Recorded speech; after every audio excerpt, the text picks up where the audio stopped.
Dr. Nimankyai, what is the situation there? Seems that situation has again escalated. There is fresh violence, and it's not just limited to this particular district, but there are reports of violence in other places as well. We know that there was a lull for some time, but why a sudden eruption of violence in that state?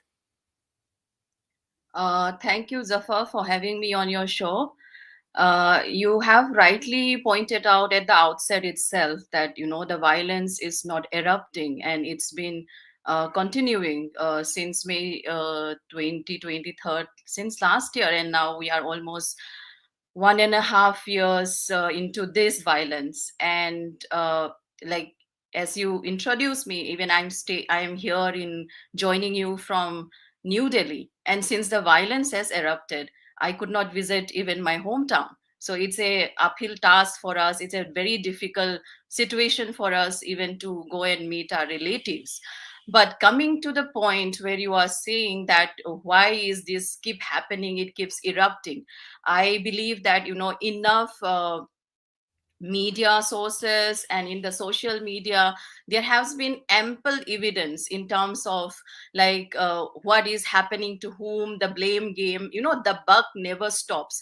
So here, to me, being a person who has been keen on looking into why is still being prolonged, is it the question in terms of, is it a deliberate attempt on the part of the government that you wanted to prolong the situation? What is the hidden agenda, the propaganda behind that, that in the largest democracy in this world could not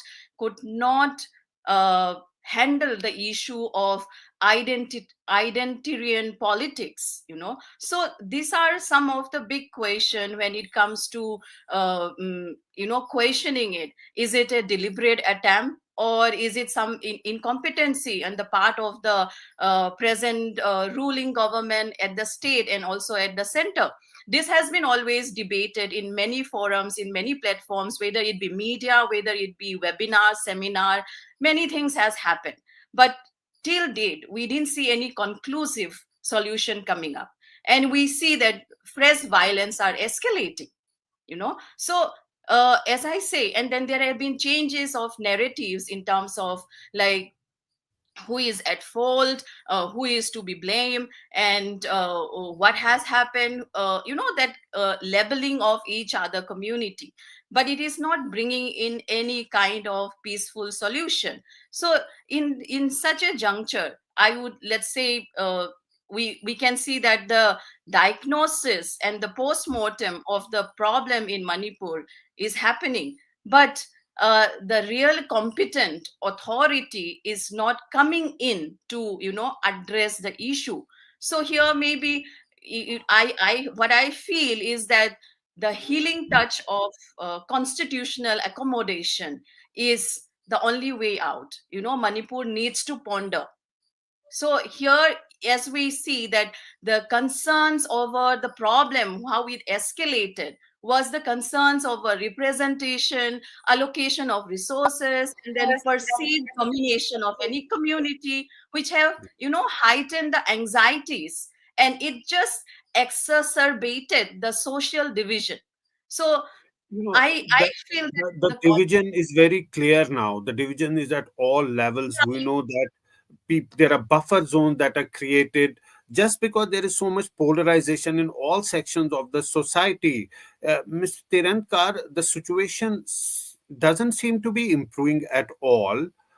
There we the focus is back on the state. Every time there is violence, there is focus on the state, and in those intermittent times when there's no violence, nothing is being done to address the root cause of the problem, to bring some solution to this long pending conflict that has consumed so many lives, and thousands have been displaced so far, and now we're seeing another round of violence taking place. Yeah, first of all, Mr. Davo, thank you for inviting me. There may be some noise in the background because I'm at the airport, but just to stress on the point, I think if there was a conflict or misunderstanding between two communities, I'm sure it would have been sorted out. It has happened before because there are several communities that live in Manipur, and it has been sorted out in almost all the conflict resolution areas that's possible, right? I think here the problem is more political in nature because I think this entire problem was created politically and it can be solved only politically.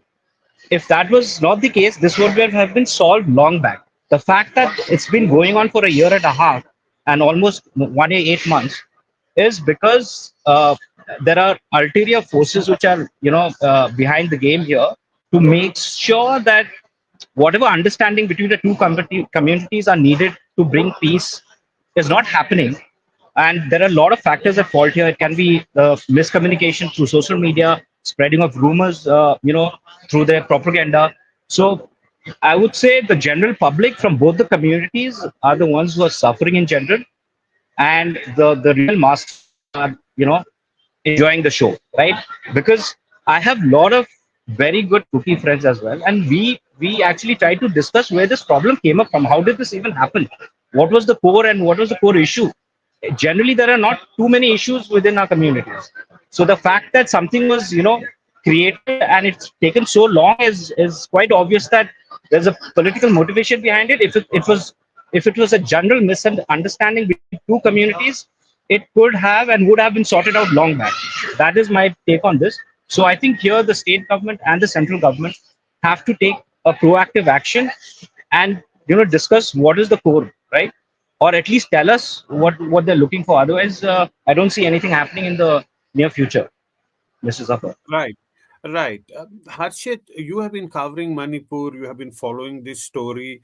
Both our guests be seem to have the same opinion that things can be resolved if there is a will to resolve it. But what we are seeing that forces are sent to Manipur whenever there is violence to quell the violence, but nothing is done politically to resolve this issue. We know last year we were discussing Manipur, and it was said that maybe people, respectable members from both the communities, can come together, sit on across the table, and try and find a solution to this issue. But that has not happened. In fact, the polarization seems to be only increasing by the day. Yeah, Zafar. So the problem here has been that there have been multiple suggestions for solutions. As far as solutions are concerned, there are multiple suggestions coming in every day. I'm sure both of our guests are aware as well. People come in with multiple suggestions. Some people suggest that there should be a committee which consists of people where nobody is actually from either of the communities, neither from the cookies or not or from the Meitei. So there can be a neutral solution to it. Some people also suggest that it actually needs a political solution. Neither the state government nor the central government have dealt with the issue in a competent manner. But what I'm more concerned about is, which brings me back to Professor Sabia, Professor Nemti Angai. What I am more concerned is, we have been hearing of violence in Manipur for at least last 18 months. Every day or the other day, there is a particular incident of violence. There was a woman killed a few days back in Jiribam district only. Now we see this attack at the CRPF post. Now there's a debate going on that not everybody in Manipur with weapons in their hand is actually a militant. There are village security guards as well. There are people who have weapons in their hand just with an intention to protect their family or to protect their loved ones.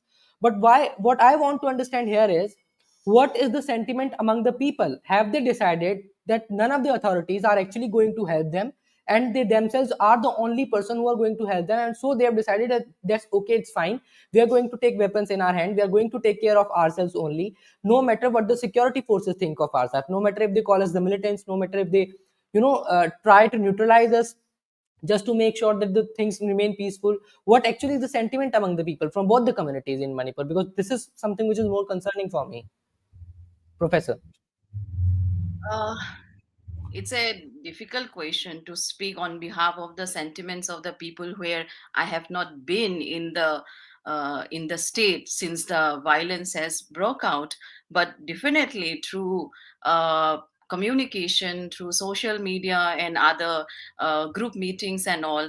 uh, I mean, the sentiments in terms of what towards the uh, towards the authority or towards the state role in dealing with the situation. As my co-panelist Tirthankar has put in, that this issue is more of a politics. Now let's say, if we here, even in Delhi, where we sit down, we have colleagues from Meitei also, Naga also, Kuki also. We live here like, brothers and sisters from the same region. So these are something where we see radical elements, trying to work on the sentiments of the people. Yeah, definitely, as I have already said, that the discontentment has been in terms of resource distribution, unequal political representation, and a lopsided development which is happening. But we have political leaders who are encashing on this kind of differences, and they are working on gaslighting, I would say, the identity angle of the people. So uh, obviously the sentiments is that of disappointment. I mean, disappointment may be a very underrated statement, I would put it. A total disappointment towards the state and the central government. So that is why the angle of looking into a separate administration comes into it.